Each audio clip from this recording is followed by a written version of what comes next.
Bonjour, je vous présente une vidéo qui va vous guider dans l'exercice que vous avez à faire pour vendredi, qui s'appelle le TD trajectoire. Alors avant toute chose, je vous rappelle que pour me rendre en fait votre travail, vous avez deux solutions. Soit vous imprimez et vous scannez ou vous numérisez et vous me l'envoyez, soit vous modifiez donc ce fichier-là. Alors pour la première solution, je vous propose donc d'imprimer en fait la totalité de l'exercice, le compléter à la main, autant au niveau graphique, au niveau des tracés graphiques, mais également au niveau des écritures que vous allez pouvoir faire sur votre TD.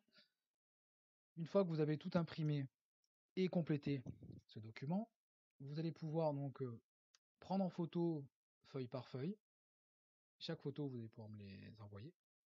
Alors vous pouvez me les envoyer soit sur mon mail, soit sur la plateforme Discord. Deuxième solution, vous scannez carrément la feuille que vous avez complétée par vos soins et ça va vous générer un fichier que vous allez m'envoyer, même chose par mail ou sur la plateforme Discord. La deuxième solution, je vous propose d'utiliser le tuto que je vous ai mis en ligne sur Discord, qui est le suivant, pardon. Donc je vous propose de modifier, je vous explique en fait comment modifier un PDF à partir de plusieurs logiciels différents. Vous permettre de mettre du texte ou alors de mettre des croix, des traits, des lignes, d'entourer, d'encadrer. Voilà. Donc, allez, on commence. Évidemment, on n'oublie pas le nom, le prénom, la classe et la date de commencer l'exercice.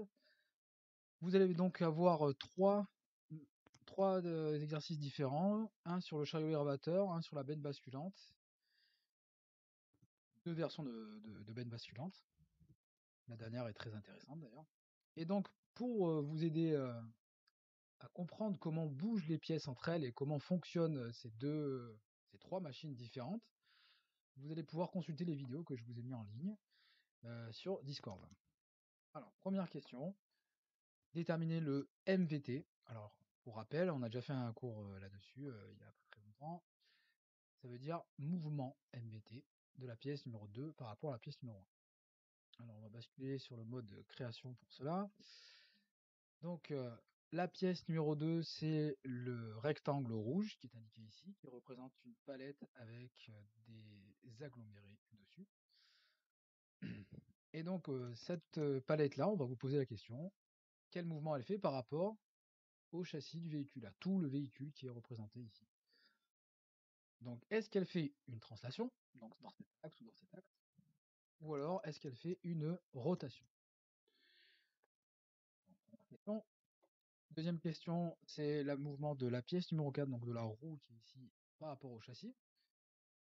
Donc, même question, est-ce que cette pièce, elle tourne ou alors elle effectue une translation dans cet axe ou dans cet axe? Bon, ça devrait aller, me semble-t-il. La troisième question est un peu plus ardue, dans le sens où on vous pose la question suivante de tracer la trajectoire du point de 1 par rapport à 0 et également la vitesse. Alors pour ce faire, vous pouvez utiliser également le cours que je vous ai fait parvenir sur la plateforme Discord, où vous avez donc deux cas possibles. Soit vous êtes dans le cas d'une translation et à ce moment-là, vous allez obtenir une vitesse linéaire et une trajectoire également linéaire. Alors la trajectoire, elle sera comme est indiqué ici par une ligne droite en noir, représentée ici en noir, et ensuite donc la vitesse qui sera collinéaire en fait, qui sera confondue à la trajectoire. Si vous êtes dans le cas d'une rotation, pour rappel, vous aurez une trajectoire qui sera linéaire avec une vitesse qui sera pardon, qui sera donc tangente à votre trajectoire. Alors pourquoi la tangente? Je rappelle qu'on passe par le point O, qui est le centre de rotation et donc le centre du cercle.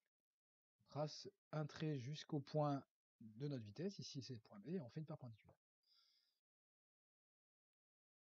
Alors ensuite, les questions 4 et 5, C'est à peu près la même façon de procéder que la question numéro 3, donc on va passer dessus, étant donné qu'on a déjà fait un cours. La benne basculante. Alors, bon, pareil, on va passer assez rapidement sur la question 1 et 2, étant donné que nous venons de voir à peu près la même chose, mais je vais quand même vous donner un peu d'aide pour le mouvement de la pièce 1 par rapport à 3, la pièce de 2A par rapport à 2B, c'est assez simple, je pense que vous pourrez le faire tout seul. Alors, la pièce 1 par rapport à 3. Alors, la pièce 1, celle qui est représentée ici en gris, c'est la benne. Quel mouvement elle fait par rapport au châssis de votre véhicule? Alors, est-ce qu'elle fait une translation venant du mot latin translatio, se déplacer, dans ce sens-là ou dans ce sens-là? Ou alors, fait-elle une rotation du mot latin qui veut dire rotare, qui veut dire tourner en français? Voilà, c'est à vous de le déterminer. Question 3, comme vu précédemment, on utilise le cours pour s'aider. Et là où je vais un peu plus passer de temps, ça va être sur la question 4 et 5. Question 4, on vous pose la question de déterminer la position du point A en position basse, que l'on va appeler donc A'. Alors je reviens en mode création. Donc, vous avez votre benne qui est dans cette position-là, en position haute, et représentée en pointillé, nous avons la position basse de cette même benne.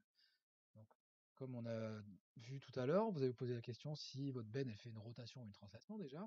Si elle fait une rotation, autour de quel point pour déterminer votre vitesse. Et la position du point. Alors déjà le point il est là. Et vous allez vous poser la question, quand votre benne elle sera donc dans la position basse, c'est-à-dire en pointillé, où se trouve le point A? Où se retrouvera ce nouveau point A finalement, en position basse? Et vous allez l'appeler le point A'. Donc vous mettez une croix sur votre schéma. Ensuite, pour la question 5, il va falloir déterminer la course du vérin. Donc je vous ai mis une formule toute prête pour vous aider justement. Donc vous allez mesurer la distance entre A et B, donc entre A et B. Donc vous allez la mesurer. Même chose entre A', alors A', ouais, peu importe où il sera, et B. Vous allez mesurer ces deux distances. Vous allez bien faire attention à l'échelle, évidemment. Vous avez dû remarquer que votre plan sur votre feuille est beaucoup plus petit que dans la réalité. C'est pour ça qu'on a imposé une échelle. 1 mm sur votre feuille représente 25 mm dans la réalité.